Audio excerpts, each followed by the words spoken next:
back to some gameplay video now. After being sidetracked slightly by some other types of videos, which have been really useful, and I hope that you've found them useful yourselves when you've been doing them to do with scanline stuff. I thought I'd come back to Super Nintendo games. Don't worry, I will be getting some videos up of both Dreamcast and Saturn games, but I just want to do a little bit more on the Super Nintendo games.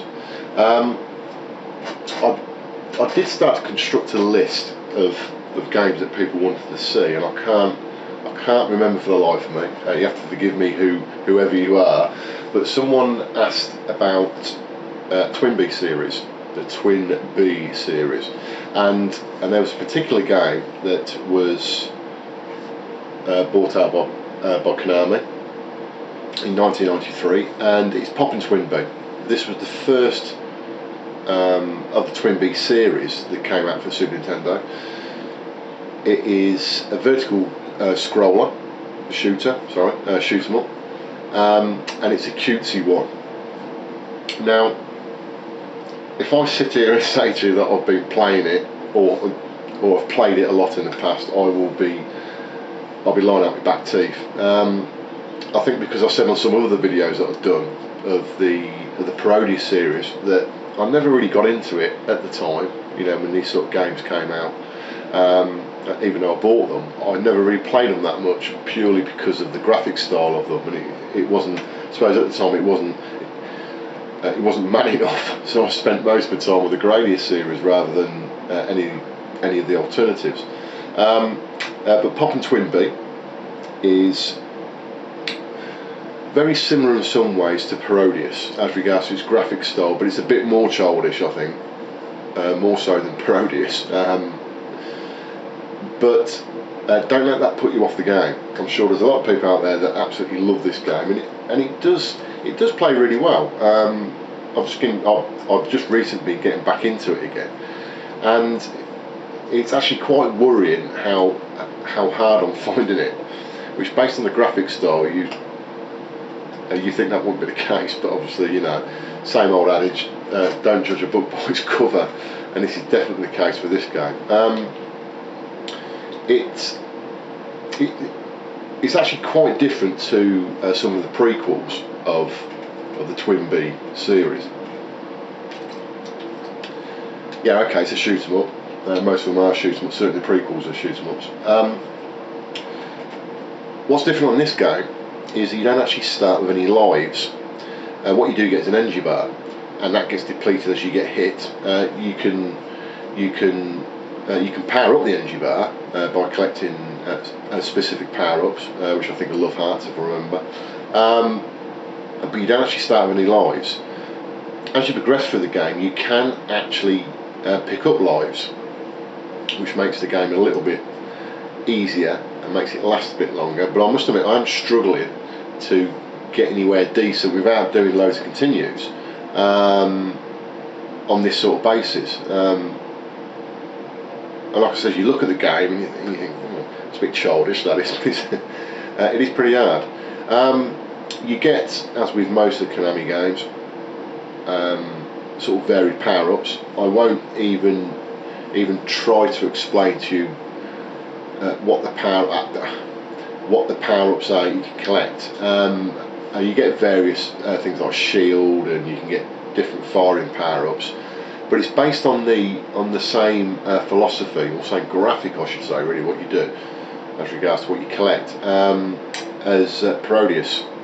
I'm not actually sure which one came first, actually, but basically the power-ups in Twinbee are bells, and once you get a bell come on the screen, if you hit it, it will move to the top of the screen, and it can change colour. Now, if it changes colour, that will change the type of power-up you'll get that if you go into it, which can get quite manic at times, because as you're waiting for the power-up to come back down the screen, if it's a colour that you want, which will give you a power-up you want, and whatever you're looking for at that point in time, you can tend to get hit by the other aliens that are on the screen. So it's certainly not an easy game. like I said, I don't know what all the different coloured bells do because I haven't really put enough gameplay into it over the years, and I suspect when I was playing it years and years and years ago, I perhaps did know what they are. I mean, all I do know is the gold bell is actually points. So if you want points, you just hit the gold bell. But they change different colours: grey, green, purple, pink, all sorts of different colours, and they mean different things. So yeah, it does play.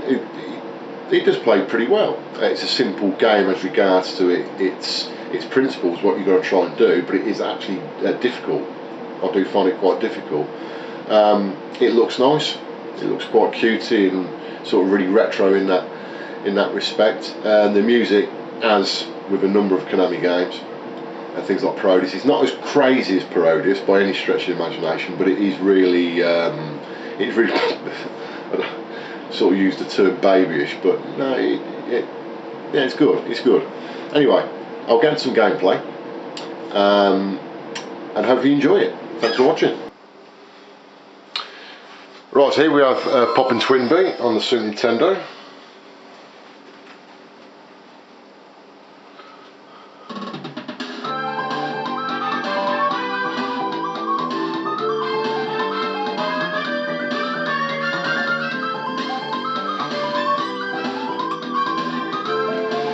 Right then, let's start it off.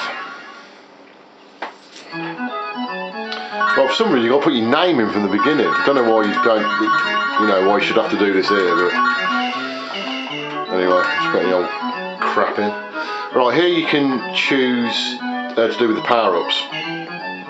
So basically how they are as opposed to your main ship. So we'll go for the ones that circle around.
Before in the introduction, I think the bit about this game that really pees me off is the power-up situation. You do find yourself getting whacked by loads of aliens and missiles when you're waiting for your power-ups to come back down.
expect the game would be a lot easier if I actually really understood what the power-ups were, but...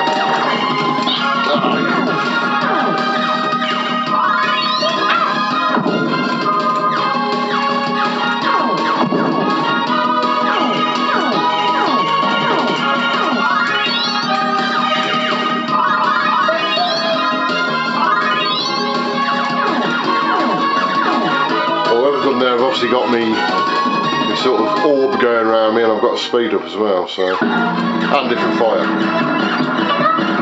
This is fairly straightforward in a level boss. Famous last words.